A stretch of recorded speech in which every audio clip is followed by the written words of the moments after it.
Before this story begins, take just a second to subscribe. Some stories simply entertain, while others quietly change the way you see your own life. This one changed mine. My name is Lauren. I'm 32 years old, and for the longest time I believed I knew what it meant to truly live. Looking back now, I realize I wasn't living at all, I was only surviving. From the outside, my life looked perfectly ordinary. I woke up on time, handled my responsibilities, smiled when people expected me to, and crawled into bed exhausted every night. But inside, everything felt strangely distant, as if I were watching someone else's life through a pane of glass. There was no heartbreaking tragedy or dramatic disaster. Instead, it was something far quieter, a slow fading of joy that I didn't even notice until it had almost disappeared. I never realized how emotionally numb I'd become until one evening when I decided to try something that seemed completely harmless. Funny enough, harmless is a word people should use more carefully. Sometimes the smallest decision doesn't improve your life, it simply exposes everything you've been trying not to see. I've been married to Michael for 8 years. He's genuinely a good man, the kind of husband everyone admires. Dependable, gentle, calm under pressure, always remembering appointments, fixing things around the house, and making sure the car never runs out of gas. Anyone looking at us would have said I was lucky. And they would have been right. That's exactly why what happened was so confusing. We never screamed at each other. We never had explosive arguments or threatened divorce. We simply stopped reaching for one another. Our mornings became routine. Our evenings passed in silence. We'd sit in the same room, staring at our phones or the television, pretending those distractions were the reason we no longer talked. Silence becomes incredibly heavy when you carry it for years. Our love didn't disappear overnight. It slowly transformed into routine. And while routine can feel comfortable, it can quietly make you disappear inside without realizing it. One night, while lying on the couch and mindlessly scrolling through my phone, I came across an advertisement. Friday night social dance. Singles and couples welcome. I almost scrolled past it, but something inside me paused. I hadn't danced in years. There was a time when dancing made me feel completely alive. The music, the movement, the freedom, it made me forget everything else. I showed the advertisement to Michael. I think I might try this on Friday, I said casually. He smiled.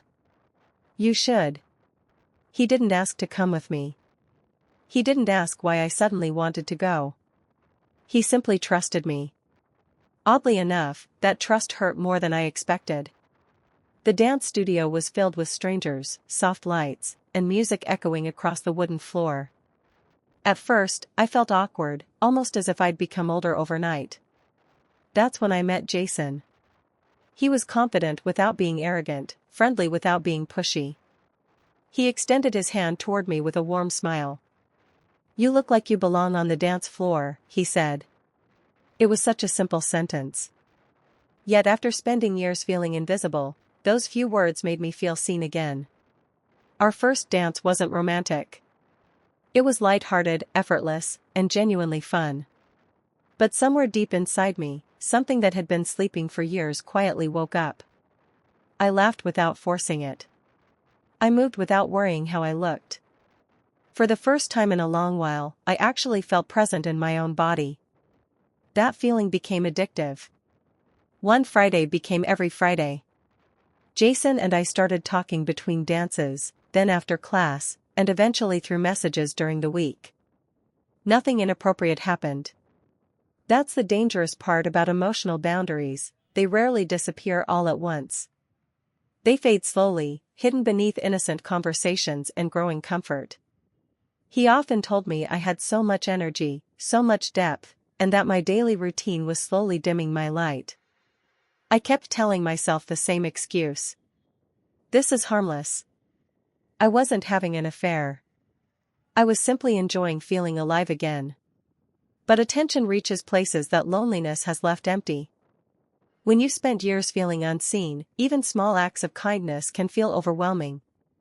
One evening, everyone else had already left the studio.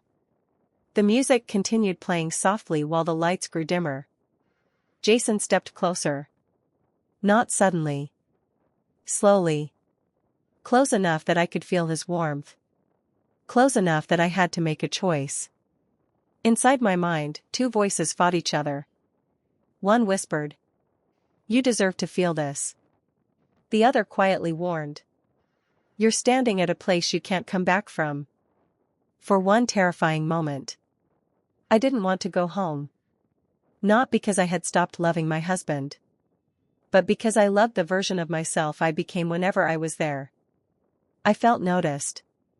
Chosen. Alive. Then the truth finally hit me. It wasn't Jason I wanted. It was the woman I used to be. As we leaned slightly toward each other, I stepped back instead. My hands wouldn't stop shaking.